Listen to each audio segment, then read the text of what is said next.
Bienvenue sur Teste ta voix. En plein questionnement sur ton avenir professionnel, que tu sois au lycée, en études supérieures ou aux portes de la vie active, tu doutes. Et c'est bien normal. Avec l'évolution des nouvelles technologies et l'avènement du numérique, tu vas certainement changer de métier plusieurs fois dans ta vie. Et à vrai dire, ça peut faire peur. Avec ce podcast, tu vas entendre des récits de femmes inspirantes qui, comme toi, se sont posées beaucoup de questions, ont évolué, pivoté et ont fait de leurs appréhensions une force vectrice de réussite professionnelle. Teste ta voix, c'est le podcast qui te fait découvrir les métiers du numérique et qui t'aide à trouver ta voie dans cet univers. Je suis Anaïs Calmont, fondatrice de Try Your Way, et j'accompagne les jeunes femmes à transformer leurs qualités personnelles en compétences professionnelles, à tester leur choix d'orientation dans la vraie vie. Try Your Way, c'est un réseau professionnel d'entraide féminin qui te donne toute la force et les bonnes ondes pour réussir ta vie professionnelle. Bonjour à toutes et bienvenue sur Teste ta voix, le podcast qui t'aide à découvrir les métiers du numérique et à trouver ta voie professionnelle dans cet univers. Aujourd'hui, je reçois Laetitia Langlois, développeuse front-end chez Cosmian. Cosmian, c'est une solution logicielle SaaS qui sécurise les données sensibles et les algorithmes confidentiels des entreprises, dans le plein respect de la confidentialité et de la conformité des données. Donc, un métier très technique, les filles. Bonjour Laetitia, je suis ravie que tu aies accepté cette interview.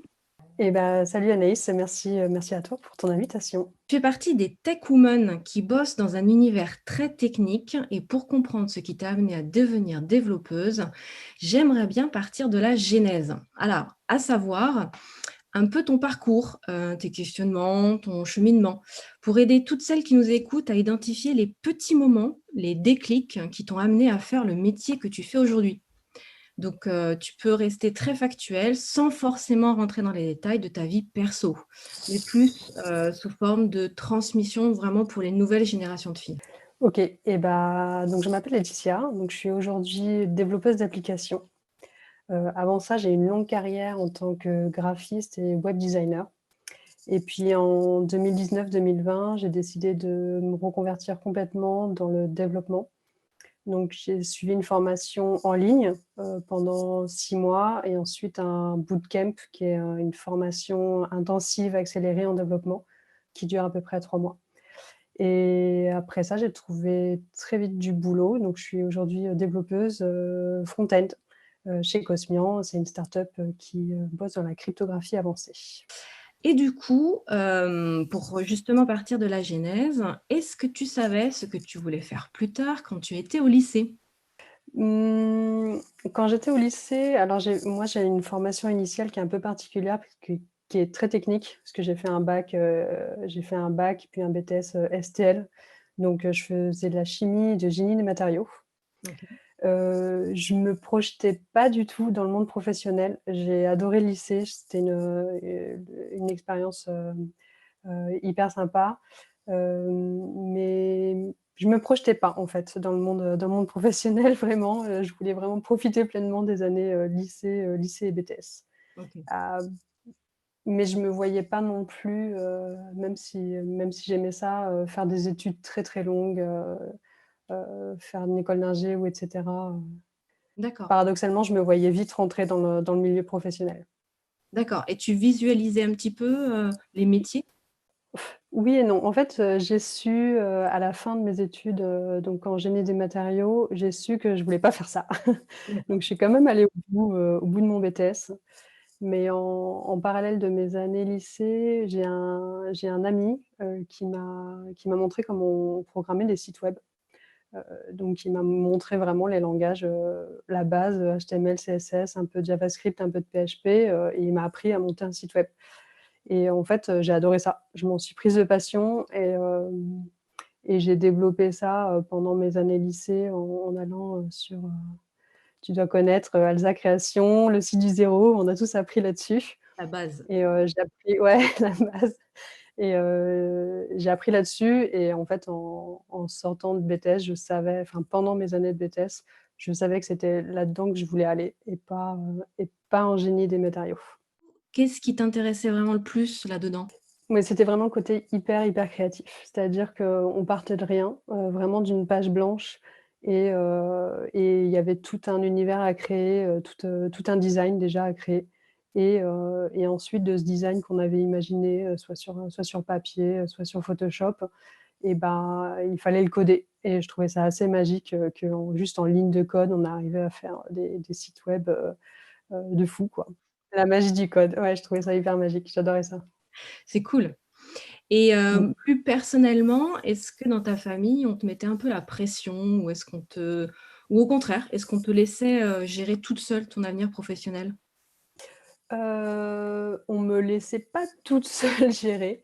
Hem, j'étais très encouragée pour faire des études scientifiques quand j'ai choisi de faire, chimie, génie des matériaux. Je pense que ça a rassuré beaucoup, mes parents, ma famille. D'accord. Après ça, après le lycée, comme je savais que je voulais pas forcément continuer là-dedans, j'avais des envies, plus large, d'avoir une culture plus large, partir à la fac, j'étais intéressée pour faire une fac de maths, voire de sociaux et là, c'est un peu coincé avec mes parents. Ils me voyaient pas du tout, ils m'imaginaient pas du tout là-dedans donc j'ai continué en BTS dans la suite logique, un peu aussi, par défaut de pas avoir trouvé à ce moment-là, la formation qui m'aurait correspondu. D'accord, Qui m'auraient correspondu, même si j'ai aucun regret de l'avoir fait. C'était des chouettes années, c'était intéressant quand même. d'accord. Heu, voilà. Et justement par rapport à ce que tu as vécu, à cette époque et forcément rétrospectivement avec ton regard actuel, est-ce que tu aurais aimé être accompagnée dans tes recherches, conseillée par des professionnels ou qui t'auraient donné un peu des rôles modèles ou des guides? Oui, je pense qu'il y avait vraiment un manque à ce niveau-là. C'est-à-dire que j'ai choisi une filière, STL qui est quand même très, très précise. D'avoir fait de la chimie, c'est quand même, très précis et pour les professionnels de l'éducation, autour de ça, il y avait pas d'alternative. C'est-à-dire que pour eux, tu faisais un bac STL chimie, tu allais ensuite faire, soit un BTS chimie, soit tu faisais une prépa et tu partais en école d'ingénieur et j'avais l'impression qu'il y avait aucune passerelle qui existait. Oui, Heu, je voulais faire du design, du web design et on me disait: «Ah oui, mais il faut que tu reprennes à zéro, il faut que tu refasses, une mana, c'est une mise à niveau aux arts appliqués». Je me revoyais régresser et je me disais: «Mais» je me sentais un peu coincée. Alors qu'en fait, c'était possible de prendre une passerelle, mais j'ai pas été encouragée là-dedans, oui, par le milieu de l'éducation, j'ai l'impression. d'accord. OK, intéressant. Et donc là, c'est toute la partie formation et quand tu es rentrée dans la vie active, quel a été ton premier job ou ton premier stage?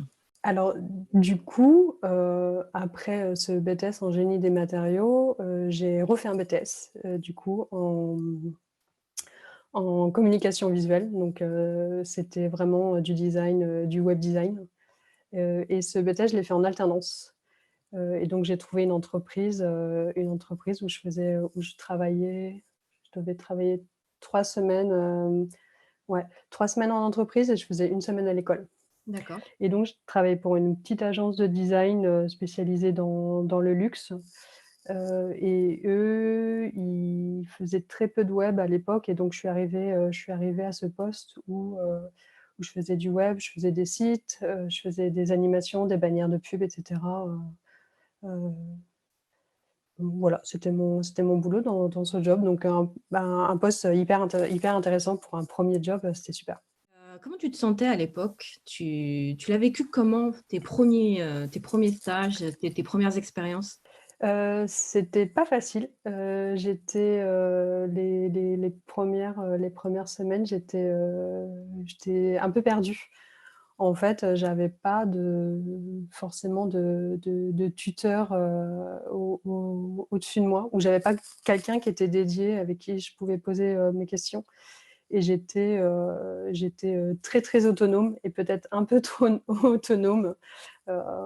J'étais pas hyper cadrée, voilà, par mes pairs et du coup, je me sentais perdue et à la fois, il y avait beaucoup d'exigences. Alors, je me rappelle d'être un peu stré d'être vraiment stressée par ces semaines en entreprise et heureusement, il y avait les semaines à l'école où, qui me donnaient quand j'y retournais, 1 semaine sur 3, qui me donnaient un petit peu des respirations. Et est-ce que tu te souviens si, tu as eu des éléments, des situations, des personnes qui t'ont fait, un peu évoluer, prendre conscience de tes qualités et de tes compétences? Oui, alors, bah, du coup, hem, pas forcément à cette époque-là, mais beaucoup plus récemment.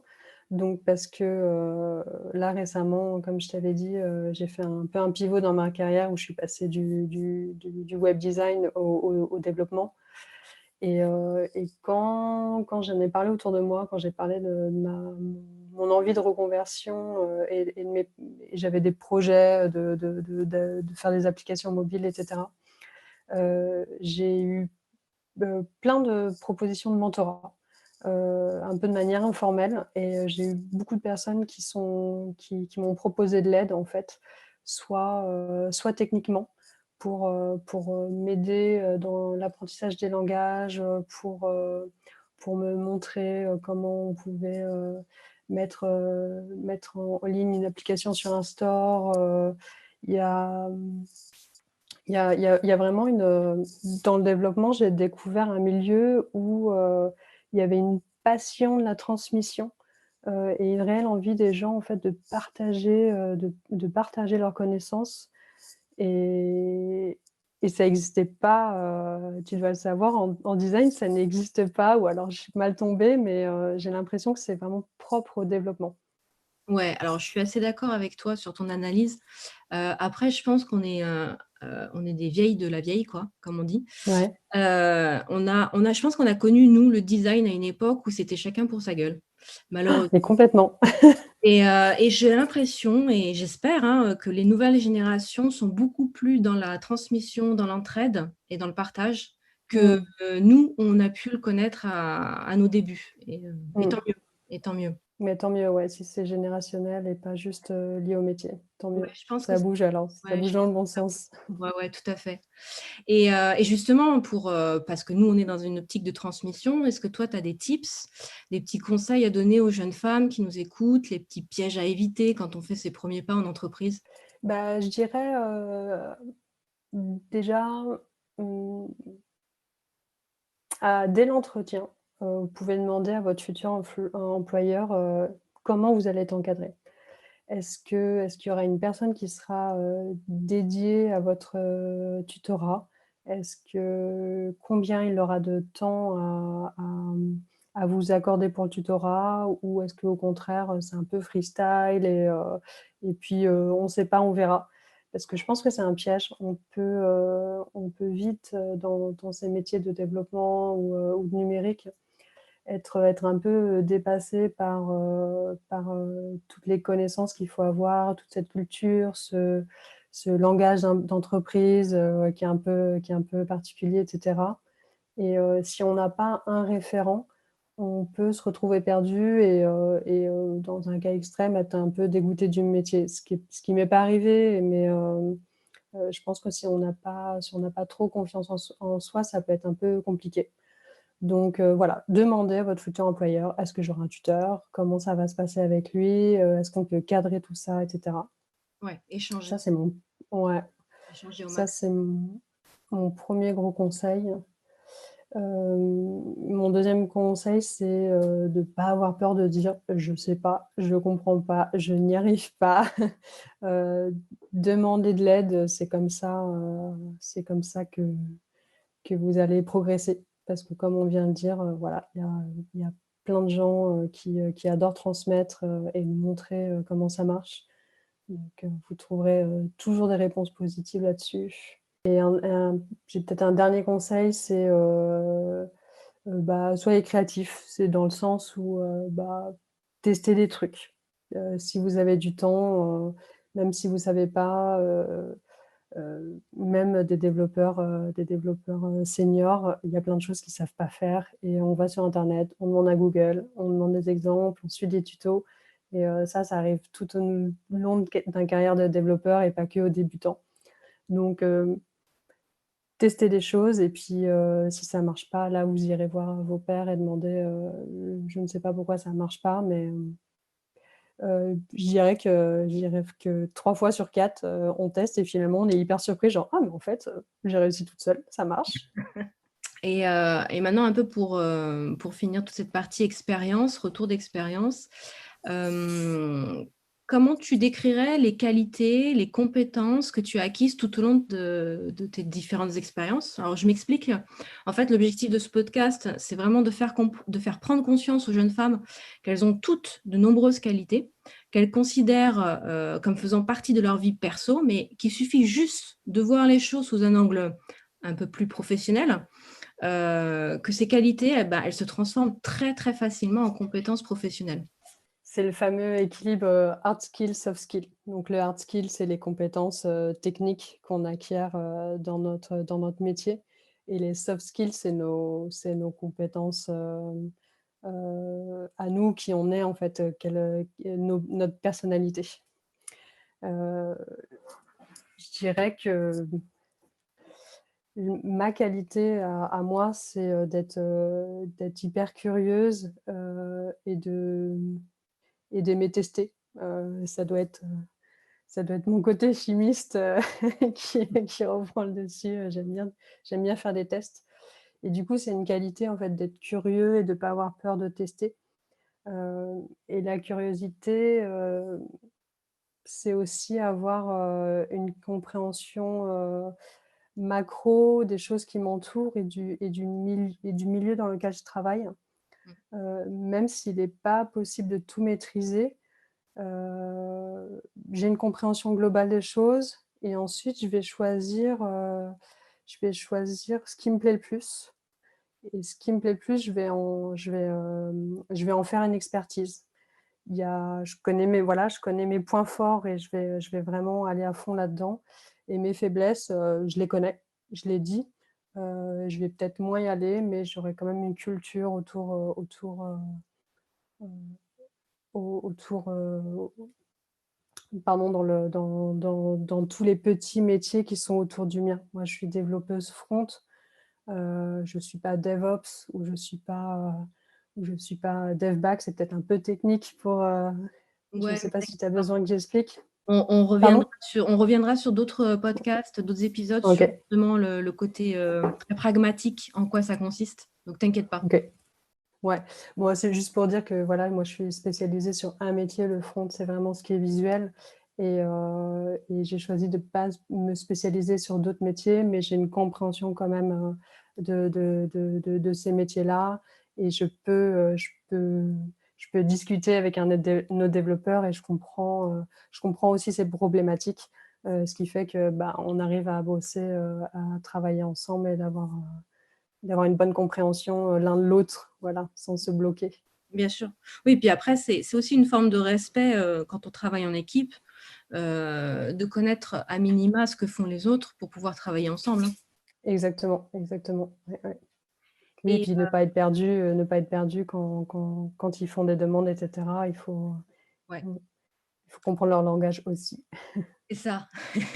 On parle pas toujours la même langue, mais Non, même dans le technique, on a tous des langages un peu différents, c'est subtil, hein. bon, c'est la vie, c'est normal. Ouais. Tu as évolué, tu l'as dit, dans ton parcours professionnel vers un métier beaucoup plus technique. Tu es passé du graphisme au développement. Est-ce que c'est un choix de cœur ou un choix de raison? C'est un choix de cœur, à 100 à 100. Donc comme je te disais, comme on a dit, j'ai un peu commencé, ce métier-là par le développement web et finalement, je faisais les 2. Je faisais de l'intégration de site et le design et puis en fait, les aléas de carrière ont fait que je suis partie à fond dans le design et plus du tout dans le développement. Il y a un moment donné, je touchais, quasi plus au code. Mmh. Et là récemment, en 2019, j'ai arrêté un gros contrat, un gros client avec qui je travaillais parce que je travaillais en freelance et en fait, ma première pensée, positive en tout cas, quand c'est arrivé, ça a été, «Ça y est, j'ai enfin du temps et je vais enfin pouvoir me mettre au dev et faire une formation et me relancer là-dedans, quoi». C'est pas un choix de raison, donc c'est vraiment un choix du cœur. Après, c'est sûr que les métiers du développement, ils ont le vent en poupe. On sait que ça recrute aussi, donc c'était une décision qui était facile à assumer, mais je l'aurais fait quand même. D'accord. Et dans ta vie professionnelle et personnelle, est-ce que tu as un rôle modèle, un ou plusieurs rôles modèles qui t'inspirent aujourd'hui, des références pour toi? Un modèle féminin, hein. Oui, bien sûr, toujours. Toujours. Est-ce que je peux en dire 2? Est-ce qu'on a le temps Ouais, pour en ouais, parler de 2? Ouais. autant que tu veux. Ouais. Il y a une femme que je suis depuis longtemps qui s'appelle, Cherry Ban Arbor, qui est autrice du livre «Giving Them About Accessibility» que tu dois connaître. Ouais. Donc elle a écrit beaucoup d'articles, sur l'accessibilité, Mmh. dans le numérique essentiellement, mais pas que dans le numérique. Et donc elle a une grande influence, sur les designers et les développeurs, heu, pour faire en sorte que le web et les logiciels ou l'informatique d'une manière générale soient accessibles au plus grand nombre. Et en parlant d'accessibilité, on pense surtout aux personnes qui ont des handicaps, et Oui, qui ont besoin de ces outils informatiques pour gérer toute leur vie. oui. Donc elle, c'est vraiment un modèle parce que l'accessibilité, quelque chose qui m'intéresse beaucoup, qui me qui me parle beaucoup et que j'essaye, d'appliquer, le plus possible à chaque fois que je conçois, soit au niveau design, soit au niveau développement, que j'intègre, du web ou une application. D'accord. Donc je trouve que c'est un très beau modèle, cette femme. Et plus récemment, je pense que ça va intéresser, tes auditrices. Plus récemment, j'ai découvert, une jeune femme qui s'appelle Zoé Cadet, et elle s'appelle Dawn Dusky sur, Twitch. Voilà, elle a une chaîne Twitch. Elle parle de développement. Elle, elle coach aussi d'autres jeunes femmes qui sont soit qui sont dans leur premier métier de développeuse, soit qui font une reconversion en tant que développeuse. Et donc elle les mentor, elle les coach, soit sur leurs projets techniques, leurs projets d'application, soit sur leur recherche d'emploi. D'accord. Et je la trouve chouette, elle a une très bonne façon de penser, elle parle beaucoup d'inclusivité, et voilà, je trouve que c'est une personne hyper positive, et elle donne beaucoup. Elle donne beaucoup, allez la voir, Dawn Dusky. Hyper intéressant. Ouais. Écoute, pour conclure cet entretien, une dernière question. Quel conseil donnerais-tu à toutes celles qui nous écoutent pour qu'elles puissent trouver une voie professionnelle dans le métier du numérique? Soyez curieuse, soyez créative, testez des choses, chez vous. Si vous avez une petite idée, d'un site web ou d'une application, vous pouvez complètement le faire toute seule. Il y a plein de ressources qui sont super, sur le net. Et aussi, il y a d'autres sources, d'aide. C'est-à-dire qu'il y a plein de communautés, d'entraide qui sont très sympas, des groupes Facebook, des groupes Discord, il y a comme je disais, il y a des chaînes Twitch qui sont dédiées à ça aussi. Vous pouvez interroger d'autres développeurs et développeuses et leur demander comment ils ont fait. Ils vont vous donner des ressources, et on peut tout faire tout seul. C'est ça. Voilà. C'est ça. Tester des choses et créer, quoi. Ouais. De toute façon, on apprend en faisant. Il y a pas À de fond, à fond. Donc, écoute, merci beaucoup pour cette interview. Merci vraiment pour ton témoignage et ton retour d'expérience. J'ai trouvé ça hyper inspirant et vraiment très concret.